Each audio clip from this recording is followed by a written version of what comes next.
하나님 주시는 말씀은 예레미야 51장 54절에서 마지막 64절까지 말씀입니다.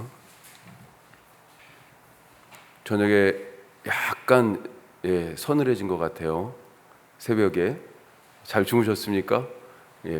이제 계절도 변하고 조금씩 날짜가 지나면서 이 공기도 바뀌는 것을 조금씩 이제 느끼겠어요. 바벨론의 심판에 대한 마지막 대목의 말씀을 우리가 읽었습니다. 두 단락으로 나눠볼 수 있는데 54절부터는 58절까지 심판, 바벨론의 심판이 돌이킬 수 없는 것이며 바벨론이 영원히 재기불능이 된다라고 하는 그런 말씀이죠. 또 59절부터 마지막까지는 예레미야의 예언이 반드시 되리라, 이것이 하나님의 약속이다라고 하는 것을 다시 한번 강조해서 말씀합니다. 자, 우리가 오늘 이 말씀으로 조금 더 내용을 정리해서 생각해 보면요, 첫 번째로 신앙은 상상력이다. 예언자적 상상력을 갖는 성도가 되자. 예언자적 상상력을 갖는 성도가 되자. 자, 오늘을 살면서 사실은 닥치는 여러 가지 문제들, 생각지 않았던 일들 있지 않습니까? 그런 상황들 속에서 오늘을 이기는 힘은 내일에 대한 소망에서 비롯된다 할 수 있습니다. 사람에게 내일을 희망하는 법이 없다면 오늘을 과연 어떻게 살아갈 수 있을까? 400년 동안 성경의 백성들은 400년 동안 종살이를 했었습니다. 1, 2년도, 하루 이틀도 1, 2년도 아니고 10년, 20년도 아니고요. 400년이에요. 장장. 우리가 한 세대를 보통 30년, 또 많게는 뭐 한 40년 이렇게 본다고 그랬을 때 400년이니까 좋게 10세대가 넘는 그 어마어마한 기간 동안을 종살이를 했었어요. 아버지도 종이었고 할아버지도 종이었고 증조 할아버지도 종이었어요.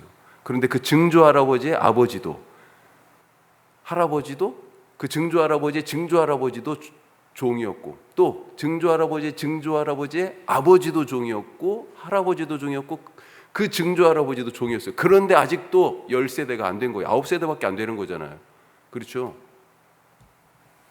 야, 우리는 역시 옛날부터 지금까지, 아니 내일도 마찬가지구나. 자, 이런 사람들이 내일에 대한 어떤 기대를 할 수 있을까요? 없어요. 내일도 역시, 내 자식들도 역시 종살이 해야 되는구나. 희망이 있다면 내일은 조금 더 일을 적게 하고, 그래도 숨 좀 쉴 만큼, 내일은 채찍을 한 대라도 덜 맞고, 이런 거 아니었을까요? 종살이에서 벗어난다는 것, 이건 꿈도 못 꿀 일이었습니다. 자, 그런데 하나님은 이런 사람들에게 나타나셔서 내 백성이다 이렇게 선언하셨어요. 사람들이 당황스럽죠. 믿어지지도 않죠, 그 말이. 어쩌면 당연한 말 아닙니까? 그래서 모세가 나타나서 내 백성을 이렇게, 너희들을 하나님이 구원하신다, 출애굽시키신다 말씀하시고, 그럴 때 이 출애굽에 대한 하나님의 계획의 말씀을 듣고, 야, 모세, 너를 지금 보내가지고 우리에게 이런 말을 하는 그 신, 그 하나님의 이름이 대체 무엇이냐? 대체 그분이 누구셔? 물을 수밖에 없는 거죠. 하지만 하나님은 인간의 상상을 뛰어넘는 분이십니다. 인간이 기대하고 소망하는 바 그것 훨씬 너머에 계신 분이 하나님이시죠. 출애굽시키셨습니다. 상상할 수 없는 일이 일어난 거예요. 종이 아니라 이제 자유한 사람이 됐어요, 광야에서. 그렇게 출애굽을 통해 이스라엘이라는 언약 백성이 된 이 사람들, 이제 나라를 잃고 그 시대의 애굽이라고 볼 수 있는 바벨론의 포로로 잡혀갔습니다. 하나님은 이번에는 뭘 말씀하세요? 출바벨론을 말씀하시는 거예요. 너희가 그 포로된 땅에서 돌아올 것이다. 전에 내 백성을 보내라라고 하는 하나님의 명령을 애굽의 바로가 거부했지요. 그래서 애굽이 심판을 당했습니다. 이제는 바벨론을 똑같이 심판하시고 자기 백성을 되찾을 것이다 말씀합니다. 이게 당시로서는 상상 불가라는 거죠. 상상 불가예요. 왜냐하면 이 예언의 말씀이 선포되는 때가 언제입니까? 오늘 말씀에서도 시점이 나오죠. 시드기야 왕 4년이라고 도중에 나옵니다. 59절에. 이게 유다가 아직 멸망하기도 전이었고 바벨론은 이 이후로 몇십 년이 지나서 페르시아에 의해서 고레스 왕에 의해서 멸망이 됐죠. 자, 이때 당시에 바벨론이 어땠어요?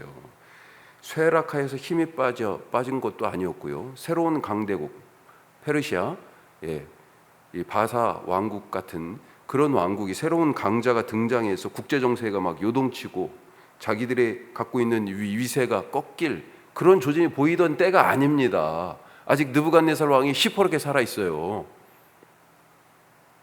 아무도 감히 바벨론의 쇠퇴와 패망을 입 밖에 낼 수 없는 그때, 그렇게 꿈도 못 꿀 때 예레미야는 바벨론의 패망을 예언하고 있습니다. 이것이 바로 예언자적 상상력이다. 이것이 바로 신자가 갖는, 그 시대를 살아가는 신자가 가져야 할 믿음의 상상력이다 라고 하는 것이에요. 신자의 상상력은 망상이 아니라 소망입니다. 신자의 상상력은 봄날 개꿈이 아니라 하나님의 비전이에요. 마음속 깊은 곳에 숨겨진 무의식이 그냥 나도 모르게 튀어나온 무의식의 발현이 아니라 하나님의 계획이 바로 신자의 상상력이에요. 마지막 때 성령을 부어주신다고 약속하셨잖아요.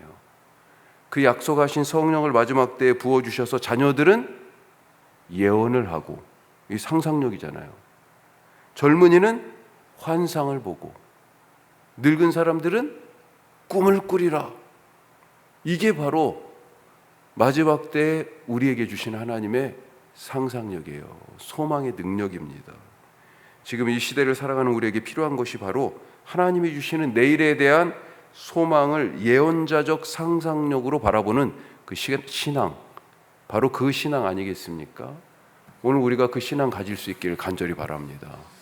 그냥 얻는 게 아니고요, 성령이 그 사람에게 임하여 이 시대 속에 하나님의 말씀을 선포하고 하나님이 갖고 계신 계획을 바라보면서 그것을 소망으로 선포하는 자들 되시길 바랍니다. 자, 두 번째, 반드시 되리라. 반드시 되리라. 누가 말씀하신 거예요? 하나님이. 자, 54절부터 보면 바벨론에서 무슨 소리가 있어요? 부르짖는 소리, 또 파멸의 소리, 이런 소리가 들립니다. 자, 그 다음에 보면 여름에 어떤 소리가 나요? 여름에 비가 막 폭우가 쏟아지면 계곡을 휩쓸면서 막 쏟아져 내려오는 물소리 들어보셨어요?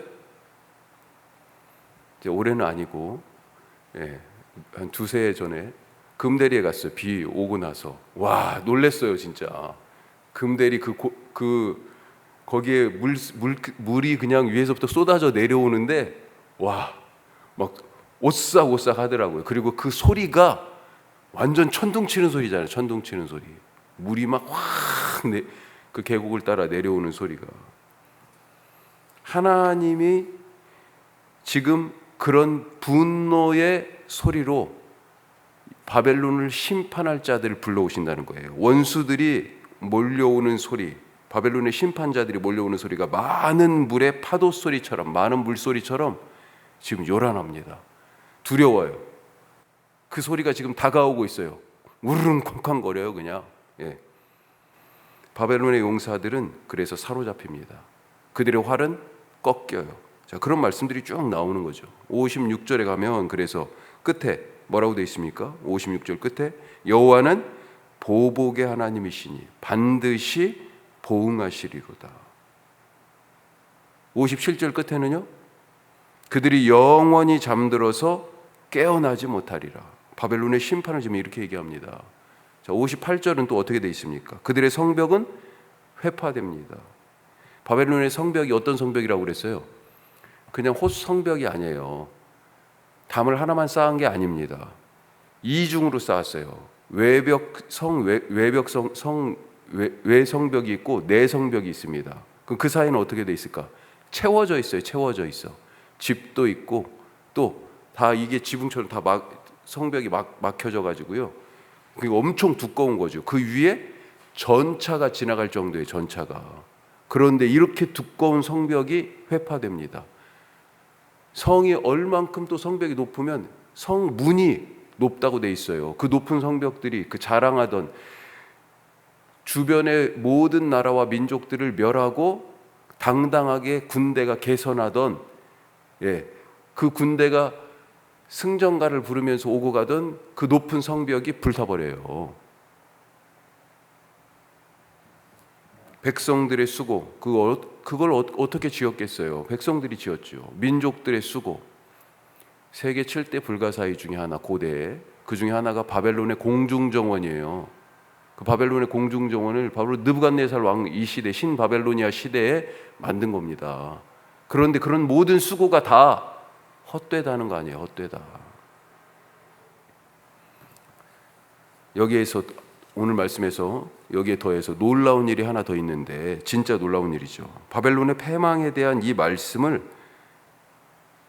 바벨론의 패망은 꿈도 꿀 수 없던 그 시절에 예언자적 상상력으로 가서 말한 사람이 있어요. 바벨론에 가서 바벨론의 사절로 간 병참감 스라야, 예레미야의 친구라고 볼 수 있겠죠.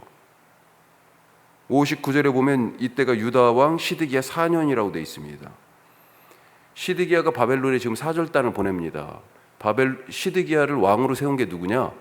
바벨론이에요. 그러니 시드기야는 지금 누구한테 잘 보여야 돼요? 바벨론에 잘 보여야 됩니다. 그런데 돌아섰다고 돼 있잖아요. 나중에 이제 돌아섭니다. 시드기야가. 하여튼 자, 그런데 사절을 보냈는데 이 사절로 가는 스라야에게 예레미야가 바벨론의 패망을 적은 지금 이 앞서의 이런 말씀들을 쭉 적어서 스라야 편에 보내고 스라야에게 뭐라고 당부해요? 너 바벨론 가면 이것 읽어라. 사람들 앞에서. 그리고 이 책을 돌에 매달아서 유프라테스 강물 속에 던져라. 돌에 매달아 이 책을 강물에 던졌으니까 어떻게 됩니까? 안 떠오르는 거죠. 가라앉아서 안 떠오르는 겁니다. 바벨론이 이와 같이 침몰하리라. 하나님의 말씀이 행해지고 취소되지 아니하리라. 바로 그것입니다. 돌이킬 수 없는 심판을 바벨론이 받는다는 것. 하나님이 말씀하신 것은 반드시 이루신다는 하나님의 심판의 의지를 그 행위로 보여주는 거죠. 스라야가 그대로 했는가 하는 것은 나와 있지는 않습니다. 읽으신 것처럼. 하지만 했을 것 같아요. 그리고 아마 죽지 않았을까요? 바벨론의 마음을 얻으려고 사절단으로 파견된 자가 공개적으로 바벨론의 심판을 예언했으니 이걸 듣는 바벨론 사람들이 가만히 뒀겠어요? 심판받을 놈은 우리가 아니라 바로 너다 그러면서 아마 돌에 맞아 죽지 않았을까요? 하지만 말씀을 맡은 사람은 자기 목숨보다 하나님의 말씀을 더 중하게 여기는 법입니다.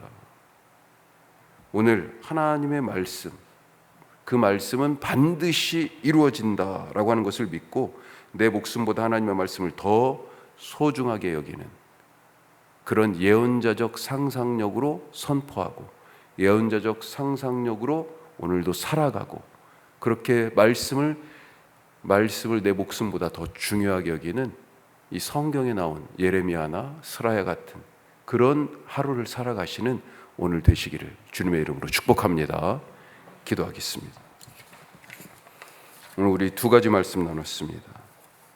예언자적 상상력, 신자의 상상력을 갖자. 신앙, 오늘을 이기는 신앙의 힘은요, 내일을 소망하는 데서 나오는데 내일을 소망 그냥 하는 게 아니고요. 성령, 우리에게 오신 성령으로 말미암아 꿈꾸는 것입니다. 그게 바로 신자의 상상력이에요. 기대하시기 바랍니다. 내일. 오늘 그리고 그 믿음으로 소망으로 살아가시 그런 하루 되게 하옵소서 기도하시고, 우리 집에 대하여 우리 자녀들에 대하여 상상하세요. 하나님이 우리에게 주신 특권이에요. 우리 교회에 대하여 꿈꾸시기 바랍니다. 이 시대에 대해서 예레미야처럼 예언자적 상상력으로 선포할 수 있는 그런 사람 되게 없어서 기도하시고, 말씀하신 것은요 반드시 이루어집니다. 반드시. 바벨론 끔찍했지요. 힘이 어마어마했죠. 하지만 말씀처럼 한 세기도 못 가서 바벨론이 끝장났습니다. 오늘 우리의 오늘의 삶의 문제 끝장납니다. 하나님이 말씀하셨거든요. 반드시 이루어지리라. 오늘 그 말씀을 믿고 의지하며 살아가십시다. 또 우리 교회를 위해서 사람이 교회되는 비전이 이 땅 혁신도시 가운데 원주에 이루어지게 하옵시고, 복음의 모판이 되고 좋은 모델이 되는 교회 되게 하옵소서, 선교의 거점이 되게 하옵소서 기도하시고, 수련회를 위해서 토요일 주일 수련회 위해서 기도하십시다. 우리 다 같이 기도하겠습니다.